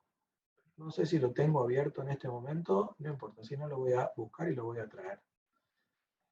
Quiero mostrarles algo. 21, no. AED 2021. Ay, ¿dónde lo ordené eso? No, en fichas. Fichas. Acá adentro y acá adentro. Generador consumidor. Miren, voy a traerme un par de datitos ahí. Quiero mostrarles algunas otras cosas. Fíjense, acá tengo un generador y un consumidor. Voy a ir al generador. El generador lo que va a hacer es escribir números. ¿Sí? Números, muchos números aleatorios en un archivo de texto. ¿Sí? Lo que vamos a hacer es, vamos a escribir 100.000 números en un archivo de texto. Vamos a guardar esos números en el directorio datos, con lo cual voy a crear el directorio datos acá adentro. ¿Sí? Ahí tengo el directorio datos. ¿Sí? Y voy a generar los números en este generador.num. Pero en lugar de WB lo voy a abrir como WT. ¿Sí? Con lo cual no voy a necesitar Pixie. ¿Sí? Ahí estoy hablando de lo que vieron con el profe el lunes, ¿no? ¿Sí? Entonces, abro el archivo como WT. Fíjense que acá estoy usando una ruta relativa. Porque el archivo lo voy a abrir no en la misma carpeta en donde estoy, sino en datos generador num. ¿Hasta ahí se entiende? Esta línea que abre el archivo, ¿se entiende? A mí, por ejemplo, personalmente no me cierra esto de llamarle M. No sé por qué el profe Valerio le llama M, ¿sí? al archivo. Jorge, vos sí tenés la respuesta a esa pregunta. ¿Era de manejador? Puede ser de manejador, sí, no sé. Sí, puede ser, pero igual el manejador estaría en español y FD, que en realidad es el nombre, sería file Sí, descriptor. la FD, ¿por qué? Porque viene de file descriptor, está en la ficha. Pero bueno, no importa. La cuestión es que a mí me gusta ponerle archivo. ¿Por qué? Porque eso me deja claro en mi código que esta variable me está representando al buffer que yo tengo, el canal de comunicación que yo tengo para con el archivo. ¿Sí? Procesar, ¿qué hace? Procesar va, acá estoy haciendo un suma, ¿sí? Y voy a generar una cantidad aleatoria entre 90.000 y 110.000 números, y voy a hacer la suma de los mismos, ¿sí? Y para cada número voy a escribir una línea con solo el número en el archivo, ¿sí? Entonces, para cada número voy a hacer archivo.write, ¿sí? El número, dato, ¿sí? En realidad voy a tener que escribir acá str de dato, ¿sí? str de dato, más la cadenita /n para que haga un salto de línea, para que cada uno de los números me lo escriba en una nueva línea y se pueda ver, ¿sí? Muchos números. Y además voy a mostrar al final la suma y la cantidad para tener un criterio de control, ¿sí? Y nada más. Importantísimo el archivo.close, y fíjense cómo ahí tengo bien claras las tres partes de mi proceso con el archivo de texto. Bien claras, ¿sí? Parte 1, abrir. Parte 2, trabajar, escribir datos. Parte 3, cerrar en mi generador, ¿no? Vamos a darle run a esto que genere, ¿sí? Ahí generó 106.245 números, ¿sí? Con este valor de suma, ¿sí? 106.245 números con este valor de suma. Vamos a pinear esto, así nos queda y no lo perdemos, ¿sí? Si nos vamos acá dentro de datos, tenemos generador num. Si abro esto, bueno, va a tener muchas líneas, ¿no? Va a tener muchas líneas, ¿sí? ¿Cuántas líneas? 106.245 líneas, ¿sí? Porque cada una de esas líneas es un número, ¿sí? Entonces, fíjense cómo esto que nosotros hemos hecho acá es trabajar y generar texto en un archivo de texto, en este caso en números, ¿sí? Ahora les voy a mostrar por qué. Franco, contame.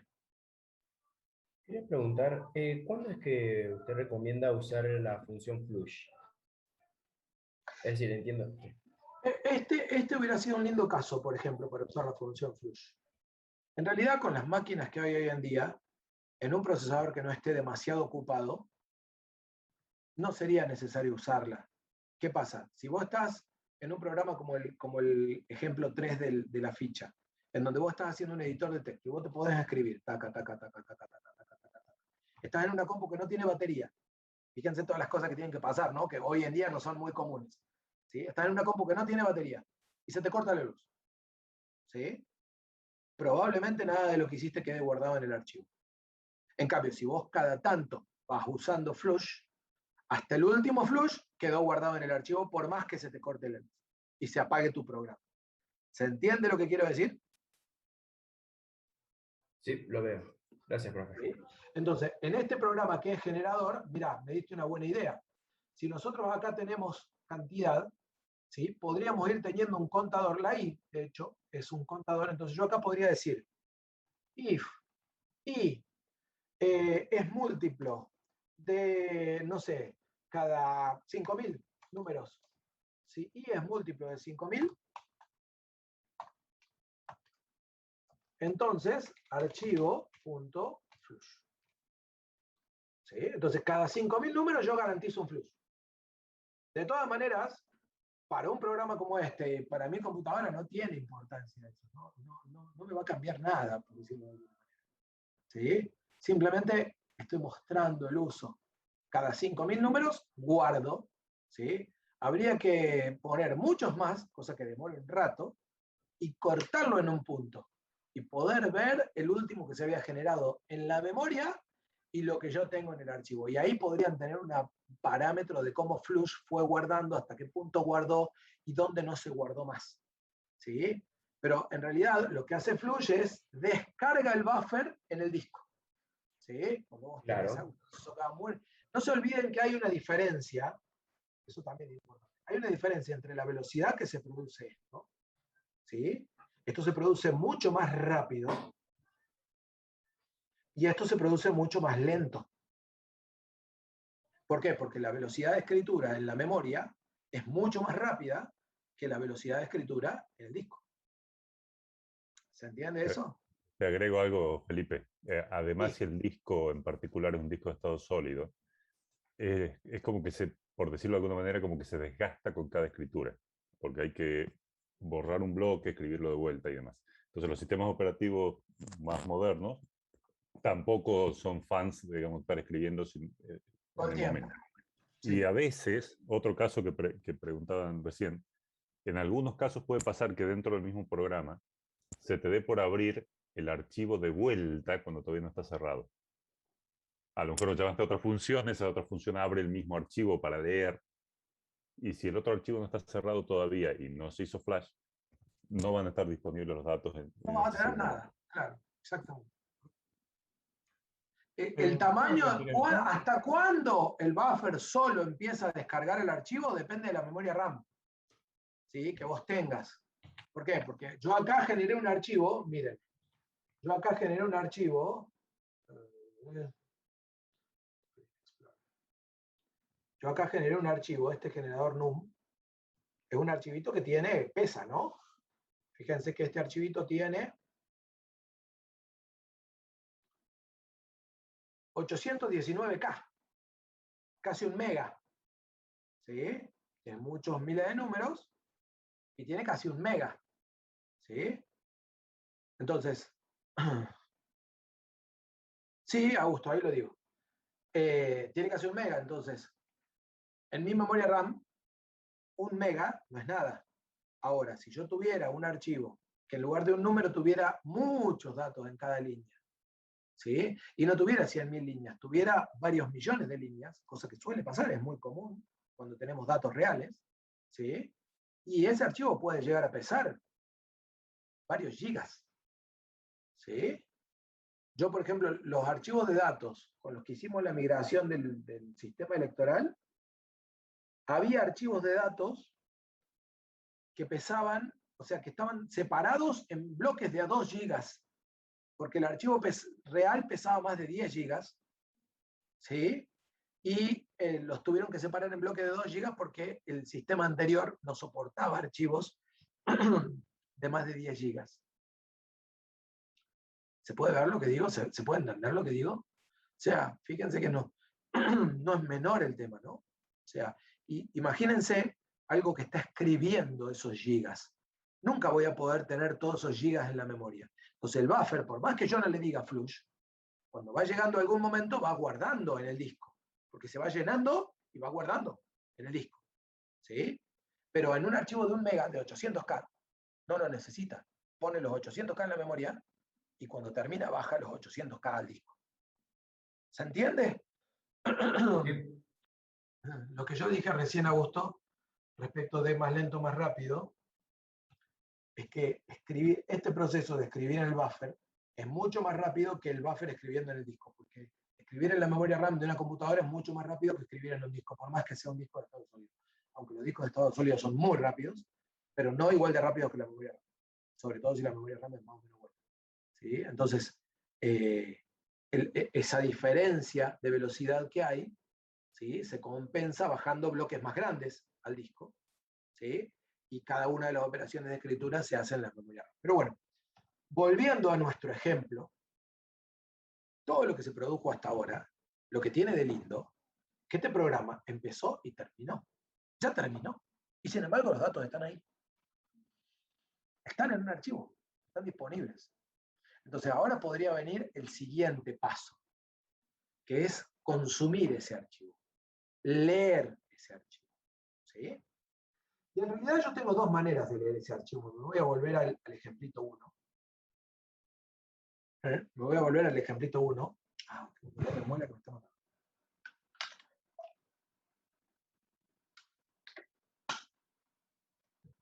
Me vuelvo al ejemplito 1.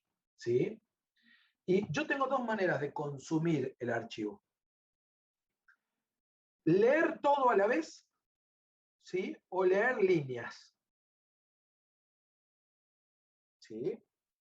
En realidad, el leer todo está muy interesante, ¿sí? Cuando yo tengo un archivo que no tiene datos en líneas. Por eso yo ahora me voy a centrar en la lectura de líneas, ¿sí? Y puntualmente me voy a centrar en la lectura de líneas, que creo que estaba por acá abajo, con un for. ¿Sí? ¿Por qué? Me voy a centrar en la lectura de líneas con un for porque es la que nos va a servir. Más bien que yo ya sé que escribí 2 líneas y este código de acá, ¿sí? Va a mostrar correctamente las 2 líneas que yo escribí. ¿Sí? Pero supongamos que yo no sé cuántas líneas escribí en el archivo. ¿Cuál sería el proceso para leer todas esas líneas? Y el proceso sería usar un ciclo. ¿Sí? Y leer el archivo mientras, ¿sí?, no haya terminado, por decirlo de alguna manera. En el caso de los archivos de texto, eso es más fácil que con los archivos binarios. ¿Qué había que hacer con los archivos binarios? ¿Alguien se acuerda? ¿Cómo hacíamos para leer todo el contenido de un archivo binario si no sabíamos cuánto contenido tenía? Teníamos que usar la función para ver el tamaño en bytes del archivo, después un recorrido. No me acuerdo muy bien cómo se llamaba cada función, pero era básicamente eso. While, hasta Mientras, que hasta el que se archivo llegue, .tel, claro, que me dice los bytes del puntero, llegue al tamaño del archivo. llegue el tamaño de donde Claro, era está guay el porque no se tamaño. sabía cuánto vale cada uno y no podía hacer un len con eso porque puede tener mucho más vuelta de la que tendría que valer el coso. Todo lo que dijeron correcto. ¿Sí? En los archivos de texto, como yo tengo la posibilidad de leer de a una línea por vez, Python ya está preparado para hacerlo. De hecho, noten que hay una particularidad en estos open. Hay una particularidad tanto en este open, como en este open, como en este open. ¿Qué particularidad ven ahí? ¿Qué falta?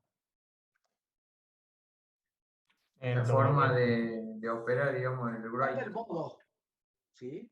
¿Cómo será que Python está preparado para consumir archivos de texto? Que un open es abrir un archivo de texto para lectura. Acá es lo mismo que yo hubiera escrito ahí R o RT. No ponerlo es exactamente lo mismo que cualquiera de las otras dos opciones. ¿Sí? ¿Por qué? Por esto mismo que les digo. Python está preparado naturalmente para consumir archivos de texto. ¿Sí? Entonces, vamos con la lectura por líneas, pero la voy a poner un poquito más completa, así nos queda todo en la pizarra. Claro, entonces no tendremos que especificar cuando es de texto, pero cuando es binario sí hay que ponerlo. ¿Así sería? Sí, yo les diría, a nivel de ustedes, les diría, pónganlo siempre. Y se ahorran un problema. Y ya. ¿Sí? Pónganlo siempre. ¿Qué pasó acá? ¿Qué tenemos ahora? Tenemos otro programa, por acá abajo.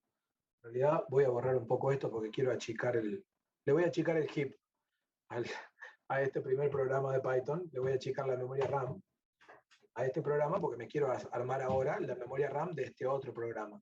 ¿Sí? Esta es la RAM. Y entonces ahora voy a tener otra memoria RAM.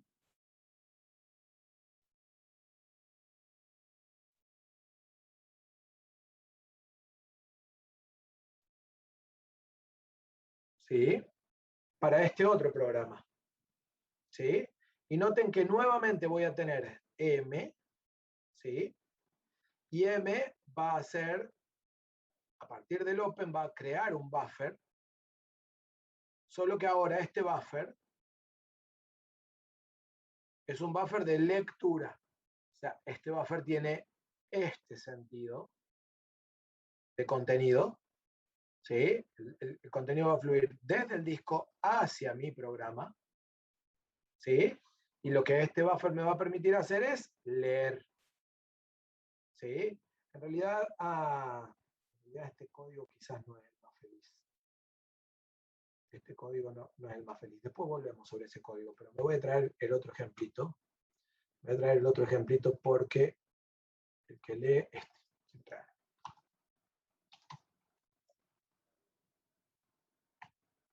Voy a traer este otro ejemplito porque quiero que tenga los read. Quiero que queden ahí los read para que se vea. ¿Sí?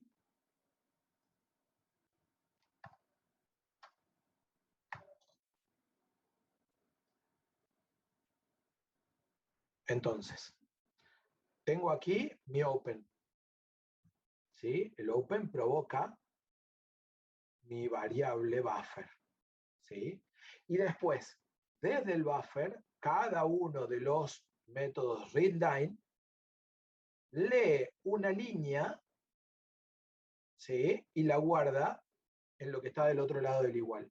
¿Y cómo sabe dónde termina la línea? Porque lee hasta el barra n. ¿Sí? Va a leer adentro o preparado con el barra n. Y acá hay una particularidad. Y es que el write no escribe el barra n, pero el read sí lo lee al barra n. O sea que la cadena que va a estar guardada en el L1 va a tener el barra n. ¿Sí? O sea que cuando yo lea acá la primera cadena, que era una línea, bla, bla, bla, barra n, acá en la variable L1 voy a tener una línea, bla, bla, bla, barra n al final. ¿Sí? Ah, bien, perfecto. ¿Sí? ¿Se entendió, Ramiro, eso? Si no, lo volvemos a explicar. Bien. Entonces, ahí tengo un readline, acá tengo otro readline. ¿Sí? Y si yo no quiero usar el for y no quisiera usar los readline, tendría que manejarme de la misma manera que con los archivos binarios. Chequeando el tel del archivo y chequeando el tamaño. Pero hay algo que esta función de lectura no está haciendo y que es obligatorio hacer, porque si no, esto podría provocar error. ¿Qué es lo que esta función no está haciendo y es obligatorio hacer? ¿Alguien?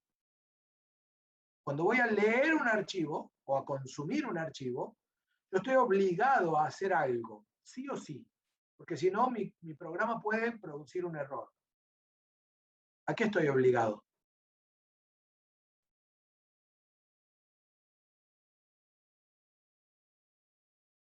¿Nadie?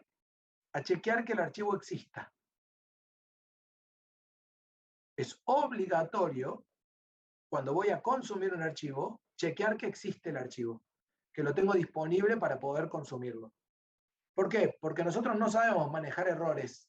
En primer año lo aprendemos, no manejamos el try o no manejamos cómo manejar errores que pueda provocar mi programa. Entonces, si yo no controlo que el archivo exista y hago un open de un archivo que no existe, ese open va a provocar un error. Entonces, es obligatorio controlar previamente, antes del open, que el archivo exista. ¿Sí? En este caso, las dos funciones están puestas en un programa que lo crea y después lo lee, entonces no tiene demasiada importancia. Sin embargo, para mí es clave, y para mí es fundamental que en cada función donde hacen un open de lectura, se haga primero el chequeo de que el archivo exista. Ahora lo vemos. ¿Sí? Pero entonces, ¿qué estamos haciendo acá? Hicimos el open. Provocamos las dos lecturas, leímos las dos líneas del archivo, en estas variables L1 y L2, imprimimos el contenido. Noten que el primer print no imprime el barra n del final porque ya lo tiene la línea, ya lo tiene la cadena que leímos. ¿Sí? Y finalmente cerramos el archivo. Nuevamente el proceso es ahora controlar que existe.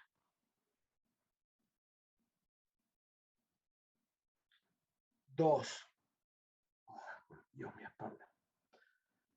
Abrir el archivo. 3. Leer líneas, vamos a poner. Y 4. Cerrar el archivo. Noten que esto que les estoy poniendo acá, ¿sí? Esto para leer. Y esto de acá arriba para escribir.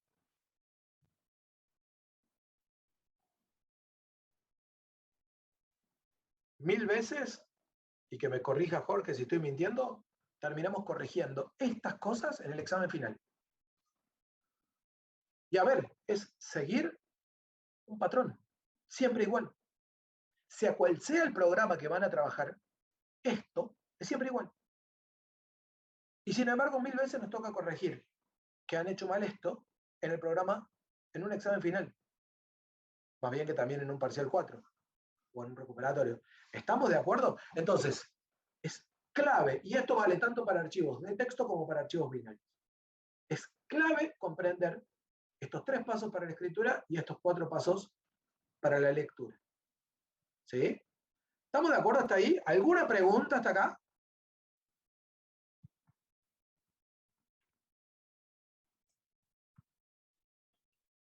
Bueno, o sea, algo que me olvidé, ¿cómo se comprobaba que existía el archivo? Ahora lo vemos, es OSPath, o sea, en realidad hay que hacer un import primero, pero después va a poner os.path,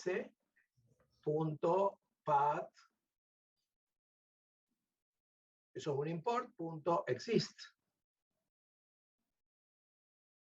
Y acá va la ruta. En este caso es datos.txt.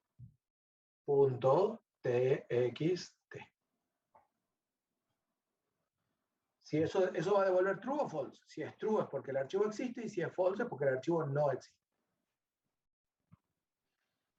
¿Estamos de acuerdo? Claro, le podemos poner un if y dependiendo de qué nos devuelva, que haga lo de red y si no, que lo pida que lo cree. Exacto. ¿Sí? Ah, acá estaba la lectura controlada. ¿Sí? Pero bueno. Acá está la lectura controlada por readline. ¿Sí? En el caso, ¿sí? Para el caso del archivo de texto, cuando no sé cuántas líneas, y no quiero usar el for, porque en realidad cuando yo tengo un archivo de texto, lo que voy a usar es este mecanismo de acá, que es así. ¿Sí? Pero si yo no quiero usar un for, ¿sí? Entonces lo que hago es esto. Voy a hacer readline hasta que la línea venga vacía. Cuando la línea venga vacía, directamente hago break. ¿Sí?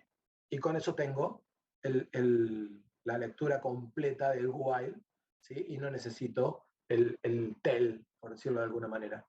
¿Sí? Y más bien que el tell y el getSize funcionan de la misma manera que con los archivos binarios. ¿Sí? Bien. No sé si Valerio lo agregó a eso, no, pero bueno, no importa. Entonces, me voy ahora al consumidor. Nosotros habíamos programado un generador, lo teníamos generado, acá abajo tenemos los datos, tenemos la suma, tenemos la cantidad de elementos. ¿Sí? Me voy ahora al consumidor. Vamos a consumir ese archivo que habíamos generado, que es un archivo de texto ahora. ¿Sí? Ahí tengo el nombre de archivo. Fíjense, acá lo primero que tengo, lo primero que tengo, ¿sí? Es chequear que el archivo exista. ¿Sí? Chequeo que el archivo exista. Primera tarea, fundamental. ¿Sí? Segunda tarea, abrir el archivo. Ahora es un archivo de texto, así que lo que voy a hacer acá es T. ¿Sí? ¿Estamos de acuerdo hasta ahí? ¿Sí o no? Sí, sí. Bien. Pongo la cantidad, pongo bla, bla, bla, bla, bla, y este size quiero mostrarlo, porque quiero que después mostrarles algo. Vamos a hacer un print acá. Print. Tamaño.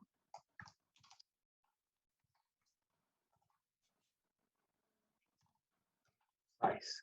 ¿Sí?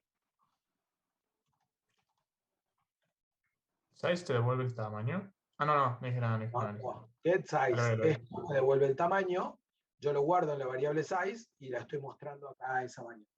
Sí, sí, Y ahora, en realidad esto es para trabajar con valores. Yo acá lo que voy a usar es directamente el for línea in archivo. ¿Sí? Y la particularidad es que para poder transformar la línea, o sea, yo acá voy a tener que decir dato igual a int de línea. ¿Por qué? Porque línea, lo que tiene adentro, es la cadena de Texto, caracteres, es un no es un STL. número entero. Entonces, yo quiero transformar ese número entero en un número, esa cadena de caracteres en un número entero, necesito agregarle el int. ¿Sí? Pero ¿qué pasa? Línea adentro también tiene el barra n. Entonces no le puedo poner int así con el barra n. Tengo que quitarle el barra n. De hecho, eso ¿sí? Tengo que quitarle el barra n. Tengo que quitarle el barra n a la línea para poder usar, ¿sí?, esa línea. Ahí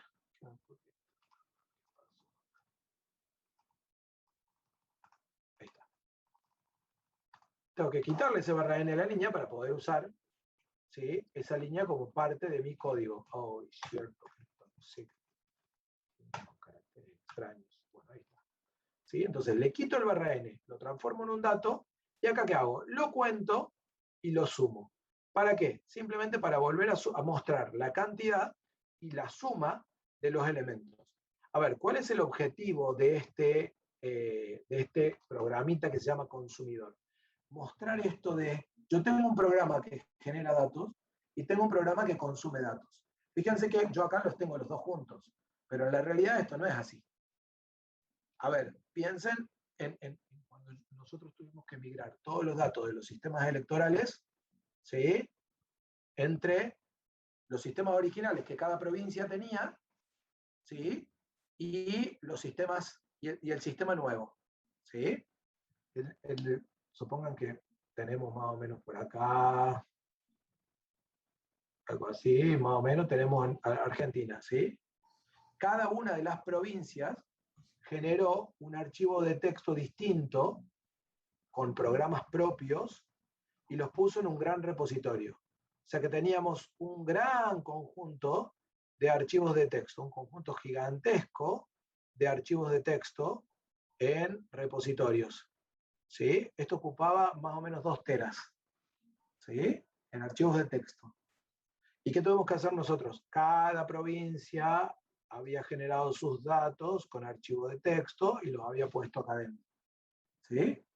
Y que con sus propios programas. ¿Y qué tuvimos que hacer nosotros? Nosotros tuvimos que controlar otros programas, ¿sí?, acá, que tomaran estos archivos de texto y guardaran eso en una base de datos, que es la base de datos del sistema electoral de donde hoy salieron los padrones.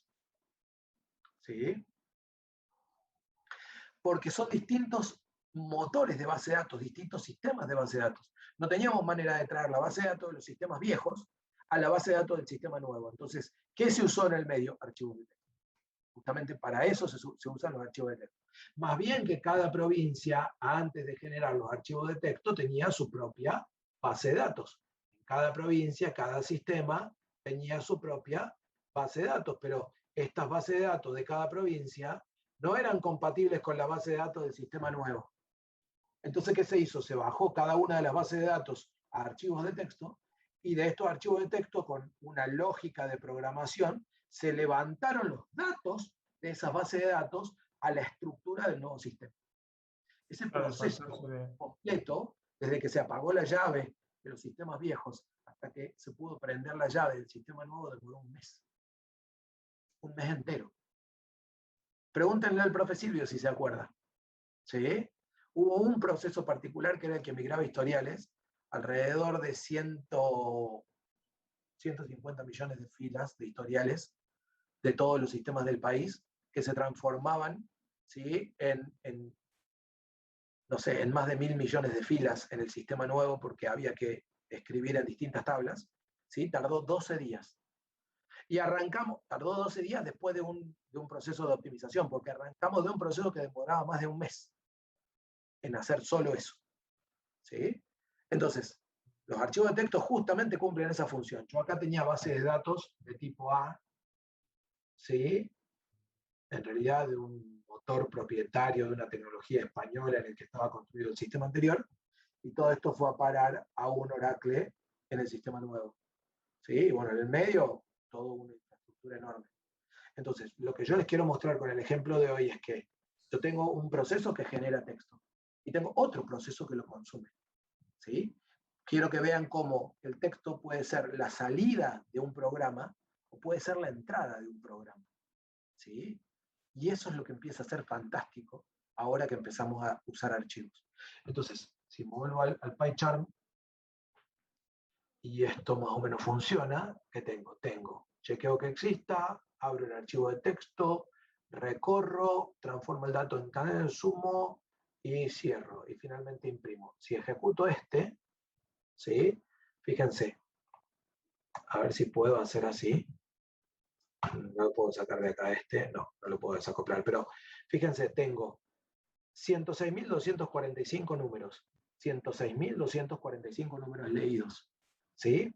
Y la suma de esos números como un valor de control de que fueron los mismos números, ¿sí? 53, 103, 648, 741. 53, 103, 648, 741. La suma de todos esos números fue exactamente igual en los dos archivos. ¿Sí? Hoy hemos trabajado con archivos de texto y hemos escrito solo un numerito por línea. La semana que viene vamos a ver cómo escribimos muchos datos en una misma línea. Y si por ahí estaba la persona que me había pedido que hiciéramos el caso del sombrero selector, no lo hicimos hoy porque no iba a entrar todo junto, ¿sí? Y eso lo vamos a hacer la semana que viene. La semana que viene, nuestros datos que van a venir de un archivo de texto van a ser la materia prima para el sombrero selector, que me habían pedido que mostrara. Bueno, gente, y 59, estoy bastante justo, como siempre. Muchísimas gracias por estar ahí del otro lado. Creo que se ¿puedo mostrar cosas lindas. Sí, déjame que termino con la clase así, el que tiene que partir ya lo puedo liberar. Sí, no hay problema. Empiezan a aparecer cosas lindas, ¿sí? Ya nos queda un trabajo práctico que es el más lindo del año, me parece a mí, porque vamos a estar trabajando con un archivo de texto, vamos a estar trabajando con datos más parecidos a la realidad, ¿sí? Y bueno, nos quedan las últimas actividades ya, pero todas las clases que nos quedan por delante empezamos a ondear la misma cosa. Materia prima de entrada, un proceso, ¿sí? Y una salida que puede ser materia prima de salida, o sea, un archivo o una salida por la pantalla del usuario. ¿Sí? Empezamos a trabajar dentro de este esquema. Peguen una mirada al ejemplo 4, perdón, el ejemplo 4 es parecido a lo que hicimos, solo que en un solo programa. A mí me gusta hacerlo en dos para que se vea bien claro que un programa genera y puede haber otro programa que consume. ¿Sí? Pero péguenle una mirada al ejemplo 3, que está muy lindo porque es como una suerte de editor de texto, pero ahí en la consola.